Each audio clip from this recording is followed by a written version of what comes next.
sectors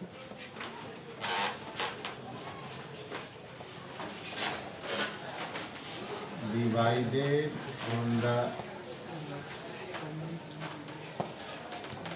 basis of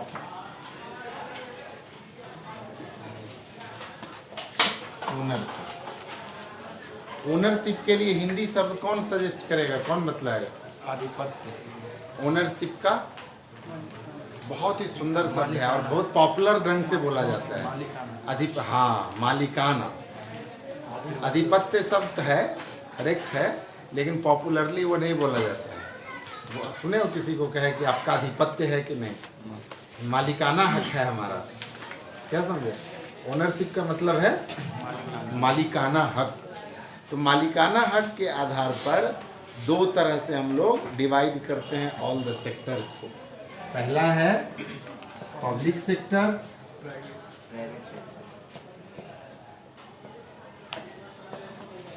और दूसरा है प्राइवेट सेक्टर्स।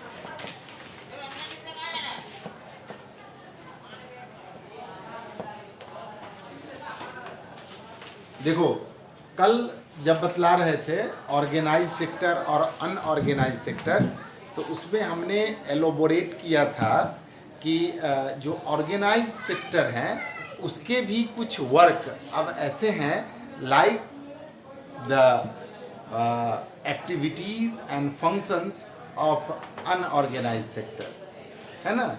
और अनऑर्गेनाइज सेक्टर तो अपने आप में अनऑर्गेनाइज सेक्टर हैं ही, ठीक है। तो उसमें लेकिन जो ऑर्गेनाइज सेक्टर है, ऑर्गेनाइज सेक्टर में ज़रूरी नहीं है कि केवल पब्लिक सेक्टर ही आएगा, उसमें प्राइवेट सेक्टर भी हो सकता है। यह भी हमने कल बतलाया था तुम लोगों को, है ना।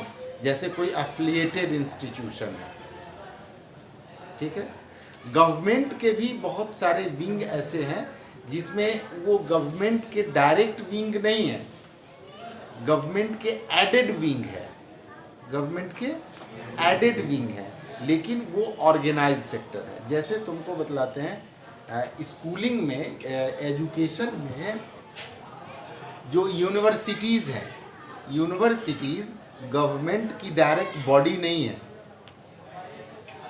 जैसे तो हाई स्कूल का कोई शिक्षक होगा, +2 लेवल का शिक्षक होगा, वो इलेक्शन में खड़ा नहीं हो सकता है, वो राजनीति नहीं कर सकता है। लेकिन अगर कोई प्रोफेसर है, कोई असिस्टेंट प्रोफेसर है, कोई एसोसिएट प्रोफेसर है, कोई कॉलेज का प्रिंसिपल है, तो वो चाहे तो मुखिया में भी खड़ा हो सकता है और एमएलए और एमपी में भी खड़ा हो सकता है। क्यों? क्योंकि उसको ऑटोनॉमी है, स्वायत्ता है। वो ऑटोनॉमी सरकार नहीं देती है, वो यूनिवर्सिटी देती है उसको, ठीक है। तो यूनिवर्सिटी को सरकार, भाई तो यूनिवर्सिटी चलती कैसे है, क्वेश्चन ये है। तो यूनिवर्सिटी को गवर्नमेंट ऐड देती है, क्या देती है? ऐड देती है। जैसे यूनिवर्सिटी में जो खर्चा है सैलरीज वगैरह में, उसमें 70% जो ग्रांट है वो यूजीसी देती है, रिमेनिंग 30% ऐड देती है। कौन? बिहार सरकार या जो भी कंसर्निंग बॉडी है वो। दूसरा और बतलाते हैं, जैसे तुम मुजफ्फरपुर का नगर निगम, म्यूनिसिपल कॉरपोरेशन, ये इसमें देखोगे, इसमें ये गवर्नमेंट की बॉडी नहीं है, ये अपने आप में ऑटोनोमस है, गवर्नमेंट के रूल्स को फॉलो करता है। इसके रूल्स बनाने के अधिकार गवर्नमेंट के। कौन हल्ला कर रहा है? अच्छा, गवर्नमेंट के पास है कि वो नगर निगम, म्यूनिसिपल कॉरपोरेशन या लोकल बॉडीज़ के बारे में रूल्स बनाए, लेकिन खुद उस लोकल बॉडीज़ को भी राइट होता है कि वो अपने लिए रूल्स बनाए, रेगुलेशंस बनाए। तो जो इस तरह की बॉडी होती है उसमें, जिस तरह जो भी इस तरह की बॉडी होगी उसमें, जैसे पार्लियामेंट में 2 हाउसेज होता है ना, कौन कौन? लोकसभा और राज्यसभा। यहाँ विधानमंडल में कौन कौन हाउस होता है? विधानसभा और विधान परिषद बिहार में होता है ना। उसी तरह यूनिवर्सिटीज़ में या यहाँ लोकल बॉडीज़ में भी 2 हाउसेज होते हैं, जिसमें यूनिवर्सिटीज़ के एक हाउस को बोला जाता है सीनेट और दूसरे को बोला जाता है सिंडिकेट। तो उसमें कोई भी निर्णय जो अगर वाइस चांसलर लेता है, यहाँ अगर कोई निर्णय मेयर लेता है तो उसको अप्रूवल करवाना पड़ता है, किसे? सीनेट से और सिंडिकेट से। कहने का मतलब ये है कि वो गवर्नमेंट का बॉडी, एडेड बॉडी है, लेकिन वो क्या है? ऑर्गेनाइज सेक्टर है। ठीक है। तो और दूसरे बहुत सारे प्राइवेट सेक्टर हैं, वो भी ऑर्गेनाइज्ड हो सकते हैं। ठीक है, कल हमने इसको बतलाया था। अब आ जाओ पब्लिक सेक्टर और प्राइवेट सेक्टर। इसमें क्लियर डिवीज़न है, जिसको बोलते हैं मालिकाना हक, ऑनरशिप। तो ये ओनरशिप, ये पब्लिक सेक्टर जो आता है, ये कंप्लीट गवर्नमेंट बॉडी है। क्या है? कंप्लीट गवर्नमेंट बॉडी है। लेकिन इस गवर्नमेंट बॉडी में भारत के 9 अलग अलग यूनिट्स भी शामिल होते हैं, जिसमें इसमें कौन कौन आएगा? गवर्नमेंट यूनिट, ठीक है, और दूसरा PSUs। PSUs का फुल फॉर्म इसको बोलते हैं पब्लिक सेक्टर अंडरटेकिंग्स।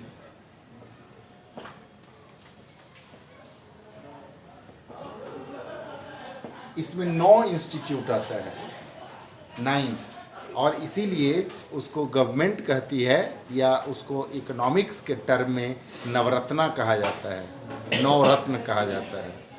ठीक है।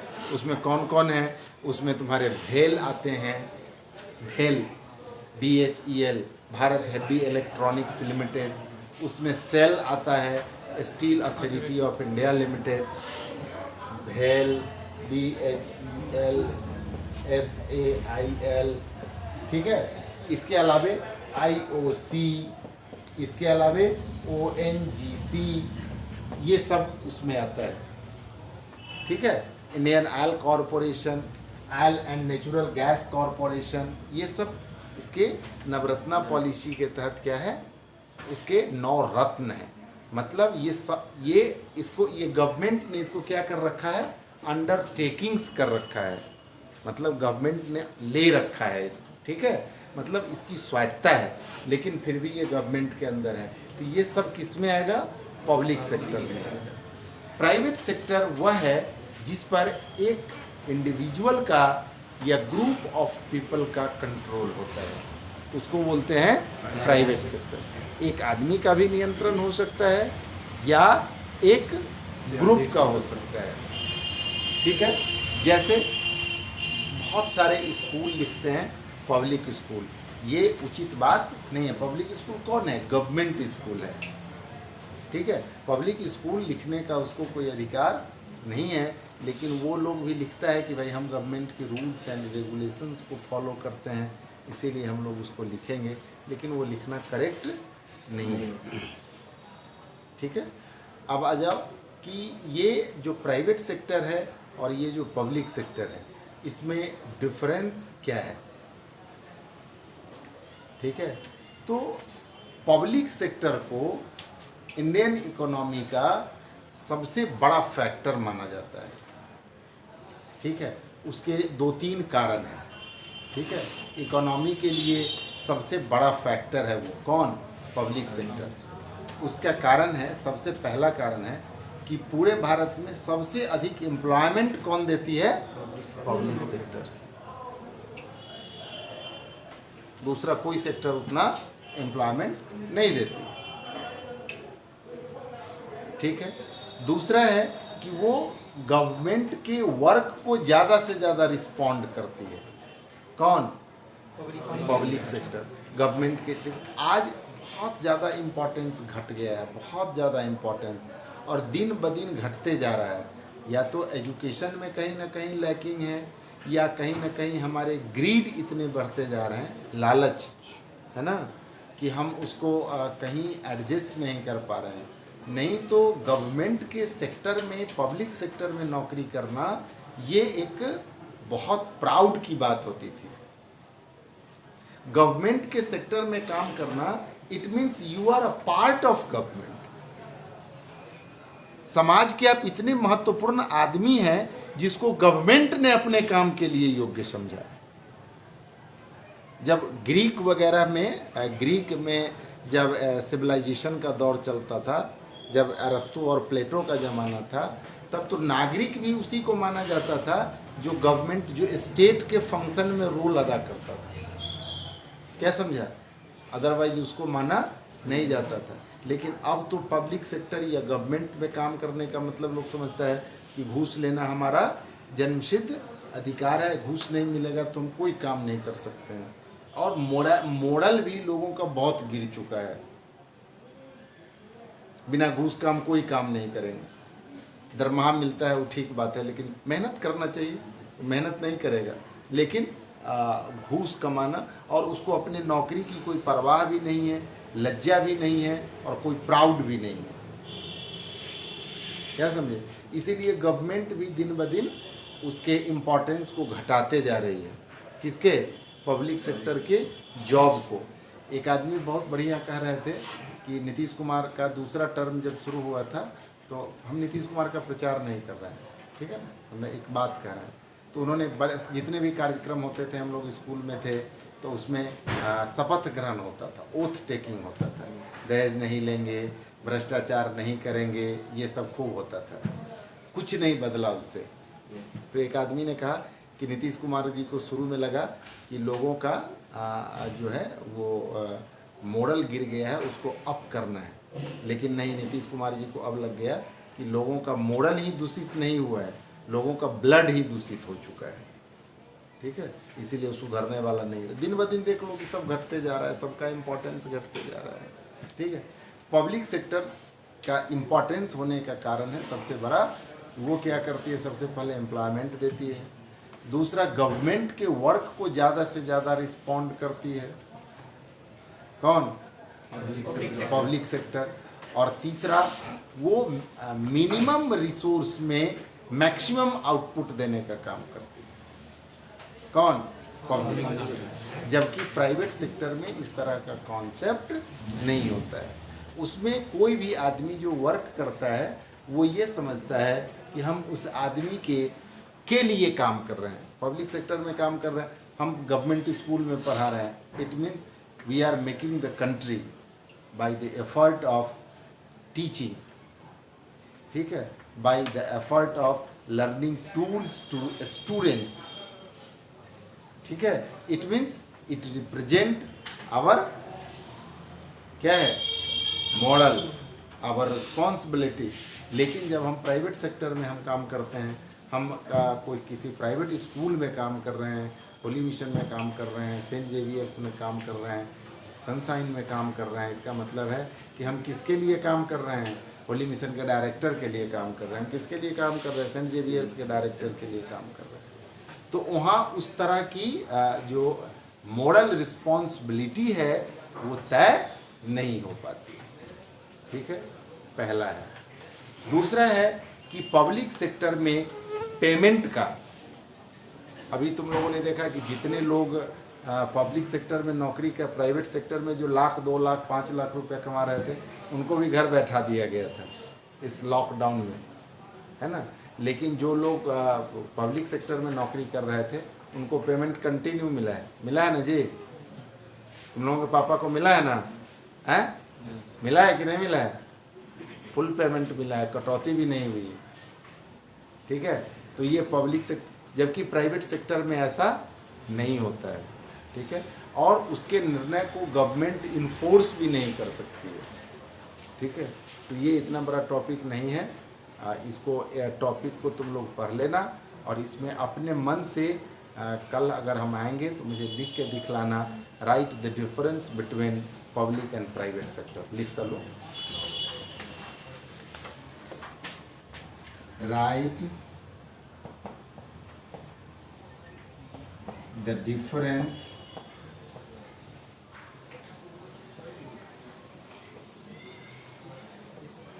between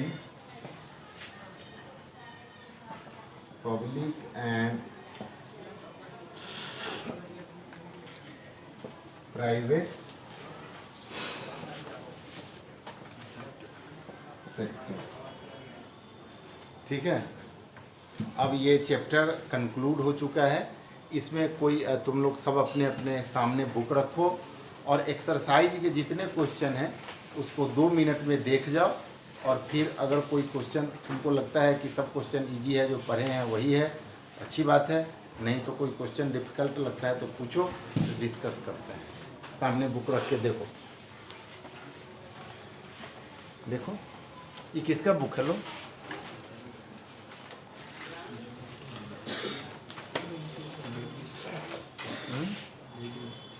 चलने दो वीडियो।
कमोडिटी, कमोडिटी क्या क्वेश्चन का कॉन्टेक्स्ट मतलब? सामान होता है, ठीक बोल रहा है, लेकिन किस सेंस में यूज की? इधर इधर फिर से बोलो, ठीक से पढ़ो। Production of A commodity mostly through the natural process is an activity and that sector. मतलब कमोडिटी का मतलब सामान है, गुड्स है। सेकेंडरी ना होगा आंसर, उसका सेकेंडरी सेक्टर हो। नेचुरल गुड्स से मोस्टली बनता है, ठीक है, सेकेंडरी सेक्टर हो। इंडिपेंडेंट और इंटरडिपेंडेंट।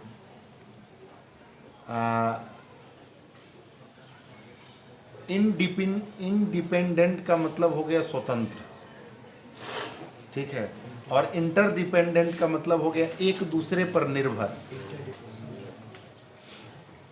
ठीक है। क्या हो गया? एक दूसरे पर निर्भर। जैसे पब्लिक सेक्टर, ये क्या बोलते हैं, प्राइमरी सेक्टर, सेकेंडरी सेक्टर और टर्सरी सेक्टर, ये क्या है? इंटरडिपेंडेंट है। क्या है? इंटरडिपेंडेंट है। लेकिन बहुत सारे ऐसे यूनिट्स हो सकते हैं जो इंडिपेंडेंट हो सकते हैं, मतलब उसको दूसरे के यूनिट से कोई मतलब नहीं है। प्राइवेट सेक्टर के बहुत सारे यूनिट्स हो सकते हैं। फार्मिंग सर हैं? फार्मिंग सर अपने पे निर्भर है। फार्मिंग कैसे इंडिपेंडेंट है? फार्मिंग भी तो इंटरडिपेंडेंट है। ट्रैक्टर नहीं हो, फर्टिलाइजर्स नहीं हो, या उसमें और जो टूल्स इस्तेमाल होते हैं वो नहीं हो तो होगा, तो वो भी इंटरडिपेंडेंट है।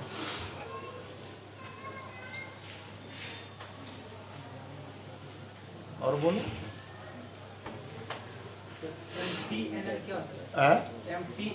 हाँ, बहुत बढ़िया। देखो, ये BSNL का सर्विस है, ठीक है। BSNL के बारे में जानते हो? भारत संचार निगम लिमिटेड, भारत सरकार का जो टेलीकम्युनिकेशन डिपार्टमेंट है उसके तहत बातचीत कराने वाली यूनिट है। वो कौन? BSNL। उसका मजाक कुछ लोग उड़ाता है, भाई साहब नहीं लगेगा, है ना। कुछ लोग उसको और बढ़िया से लगाता है, कहता है नहीं गलत बोल रहे हो, BSNL का मतलब है भाई साहब निश्चित लगेगा। क्या समझे? लेकिन नहीं, उसका कंप्लीट नेम है भारत सरकार, ये क्या है, क्या बोले हैं? भारत सरकार नेशनल नहीं नहीं, संचार संचार भारत भारत संचार निगम लिमिटेड, भारत संचार निगम लिमिटेड, उसी की एक सर्विस है। भारत में जो 4 महानगर हैं जिसको मेट्रोपॉलिटन सिटी बोलते हैं, उसके लिए वहाँ नाम है MTNL, उसका नाम मतलब है महानगर टेलीफोन निगम लिमिटेड, महानगर टेलीफोन निगम लिमिटेड। वो गवर्नमेंट ऑफ इंडिया की ही यूनिट है जो BSNL से ही संचालित है। MTNL, महानगर टेलीफोन निगम लिमिटेड।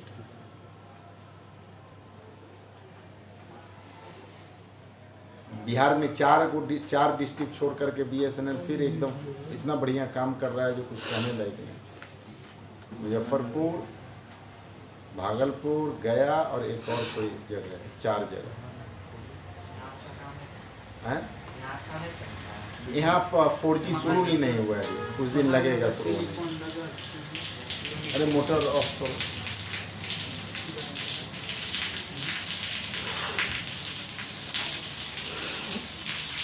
और कुछ पूछना है उसमें? हैं?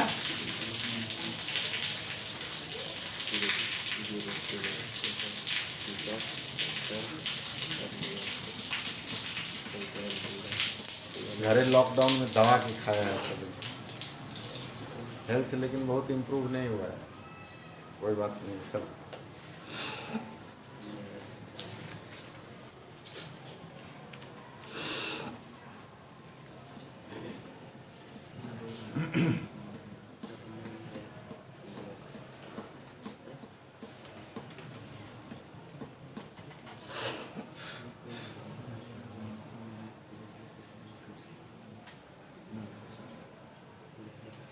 इस बार नीट के रिजल्ट में इसका हुआ कि नहीं? मणिकांत का नहीं हुआ? नहीं पता।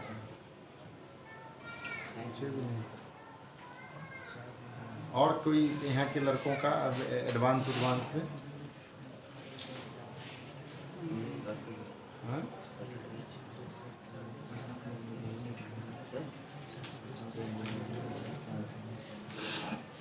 चलो ठीक है, देखो देखो एक्सरसाइज देखो।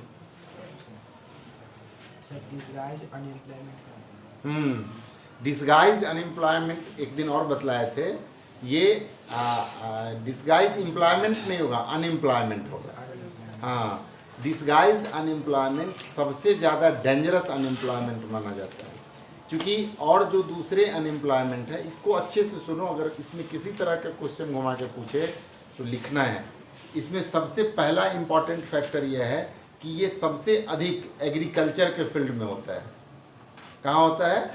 एग्रीकल्चर के फील्ड में। दूसरा होता है कि ये सबसे most dangerous type of unemployment है।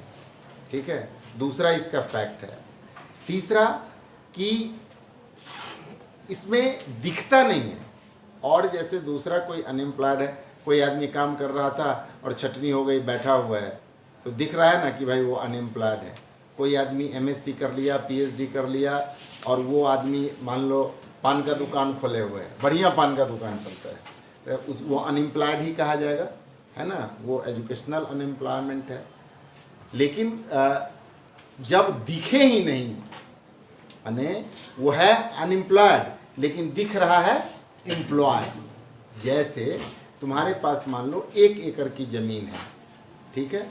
उस 1 एकड़ में पूरे 2 सीजन में कल्टीवेशन के लिए, फार्मिंग के लिए, एग्रीकल्चर प्रोडक्शन के लिए 2 लेबर की एनफ है।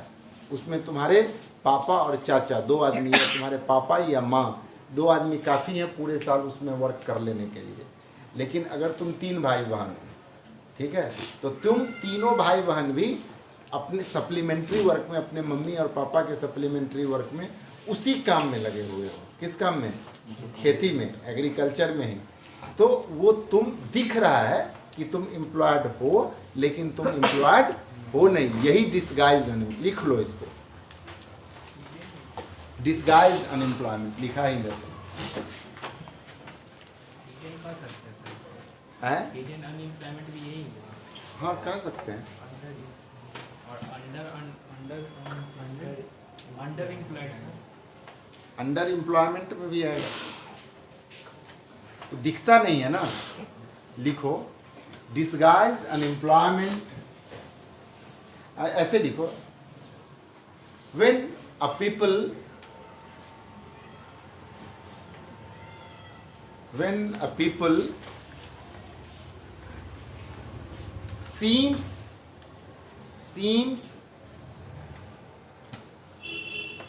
to be employed but in reality they are not employed is called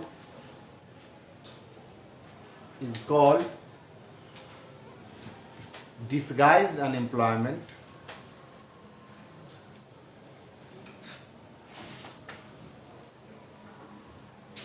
It commonly found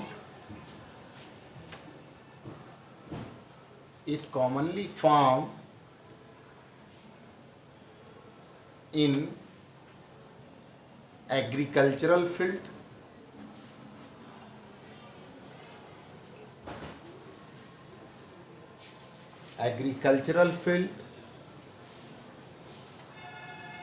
and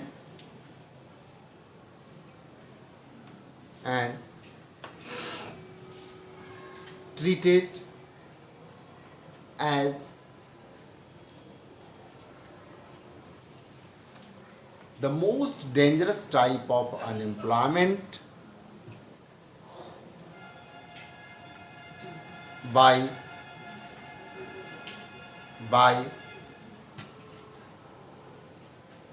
economists.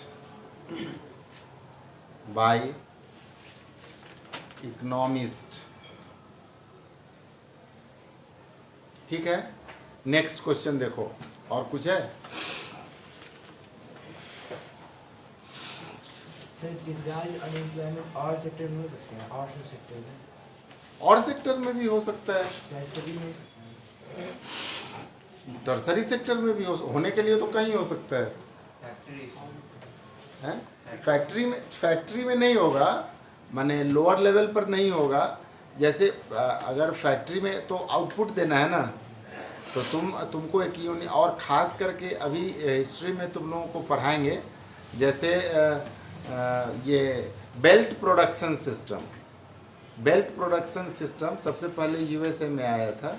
उसमें पहले क्या होता था, फोर्ड कंपनी ने सबसे पहले इसको लाया था। उसमें क्या था कि जैसे कोई कंपनी मान लो ट्रक बनाती है, क्या बनाती है? ट्रक बनाती है।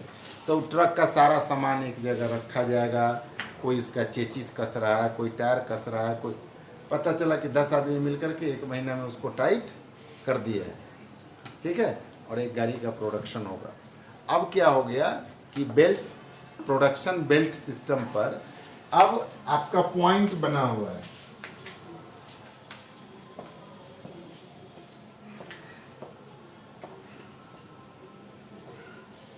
इस तरह, ठीक है, अलग अलग प्रोडक्शन के लिए।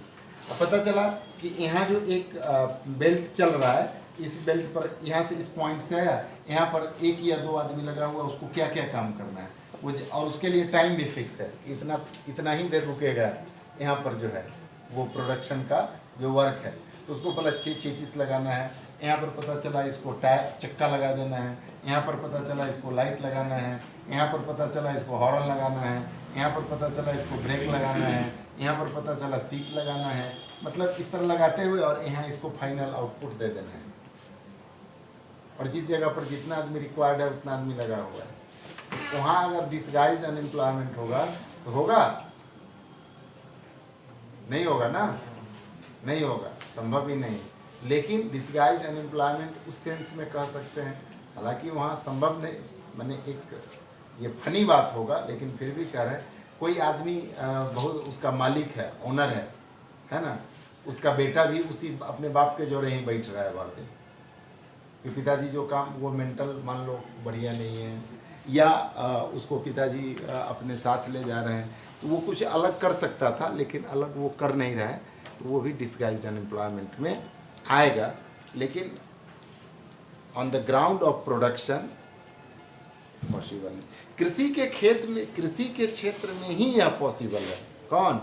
Disguised unemployment. क्योंकि 20 आदमी 22 आदमी लगा हुआ है, उसमें 3 आदमी गप्पे मार रहा है, खैनिया लगा के खिला रहा है किसी को, क्या समझा? बलजोड़ी घेर घेर के गप्पे मार रहा है, पता है जो उतना काम 15 आदमी ही कर लेगा, लेकिन 18 आदमी को जानबूझ के लग रहा है, क्या समझे? वो डिस्गाइज्ड है वहाँ सबसे ज़्यादा अपने अगली फॉर्म में वो एग्रीकल्चर में ही, क्योंकि उसको लगता रहता है, भीतर से भी लगता है कि हम तो काम कर ही रहे हैं, लेकिन वो काम का आउटपुट में उसका काउंटिंग नहीं है। और दूसरा पूछो।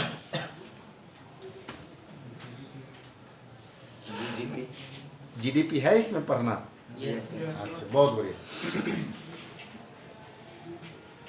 इसको साफ कर दें।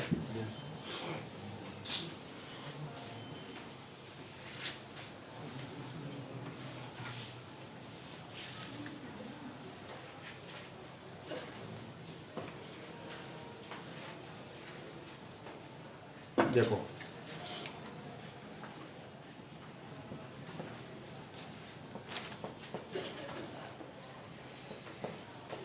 Gross domestic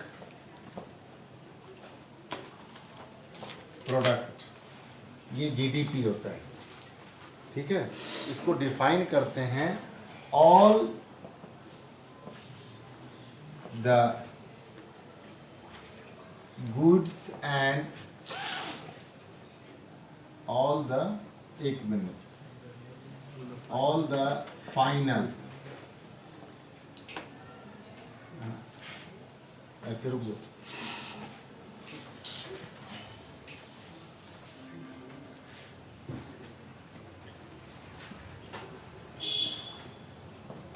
the total value of all the final goods and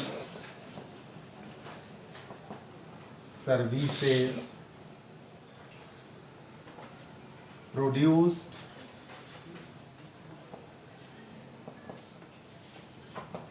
within a country within a year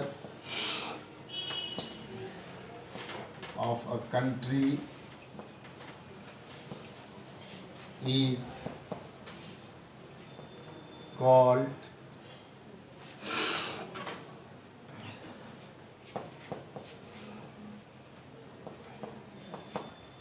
gross domestic product।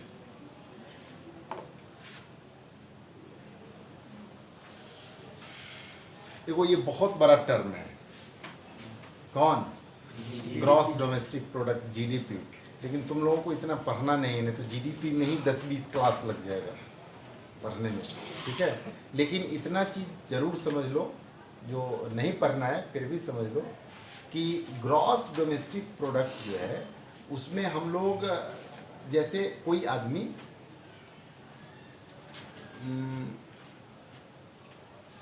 तुम या तुम्हारे फैमिली का कोई आदमी अरब में नौकरी कर रहा है, इंग्लैंड में नौकरी कर रहा है, यूएसए में नौकरी कर, ऐसा करता है ना, या बिजनेस कर रहा है, वहाँ कर रहा है, वहाँ से पैसा तो यहाँ भेजता है, ठीक है?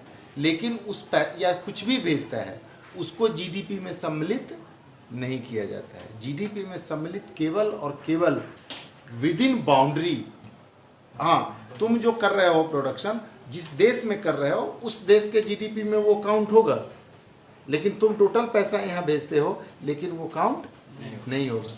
ग्रॉस डोमेस्टिक प्रोडक्ट में हमेशा जो विद इन बाउंड्री, जो हमारा अपना फाइनल प्रोडक्शन है गुड्स का और सर्विसेज का, उसी को काउंट करते हैं। एमएनसी का काउंट होगा जो बिल्कुल होगा, क्या नहीं होगा? एमएनसी हमारे यहाँ प्रोडक्शन कर रहा है ना, उसका काउंट होगा। अब उसमें जैसे यहाँ पर एक टर्म आया है फाइनल गुड्स, तो देखो गुड्स के भी 3 फॉर्म होते हैं, ठीक है? वो होता है ये यहाँ बोलते हैं इसको प्राइमरी गुड्स। क्या बोलते हैं? इसको बोलते हैं इंटरमीडिएट गुड्स।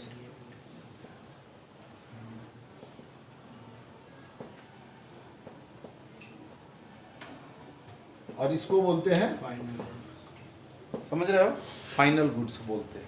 ठीक है। अब यहाँ पर देखो, कई बार यह होता है कि प्रत्येक गुड्स का 3 फॉर्म नहीं होगा, 2 फॉर्म लेकिन होगा। कई बार इंटरमीडिएट गुड ही फाइनल गुड्स भी हो जाते हैं। ठीक है। जैसे मान लो कि 3 फॉर्म में जब हम चलेंगे, तो जैसे गेहूं है, वीट है, तो वीट से फिर क्या बनता है? फ्लोर, आटा बनता है, और आटा से ब्रेड और बिस्कुट बनता है। तो जो वीट है वो प्राइमरी गुड है। ठीक है। जो आटा है वो इंटरमीडिएट है, और फाइनल गुड्स क्या है? ब्रेड और बिस्किट। फाइनल गुड्स के बाद गुड्स का कंजम्पशन हो जाएगा। क्या हो जाएगा? गुड्स का कंजम्पशन हो जाएगा। ठीक है। इसीलिए उसमें वैल्यू हम लोग किसका जोड़ते हैं? फाइनल गुड्स का जोड़ते हैं। ये समझ में आया? इंटरमीडिएट गुड्स भी हो सकता है, जैसे लोहा है, और लोहा से गया लिया और इंडस्ट्री में उसको क्या बना दिया? निडल बना दिया। तो वहाँ तो इंटरमीडिएट गुड नहीं हुआ, वही फाइनल गुड हो गया आयरन से।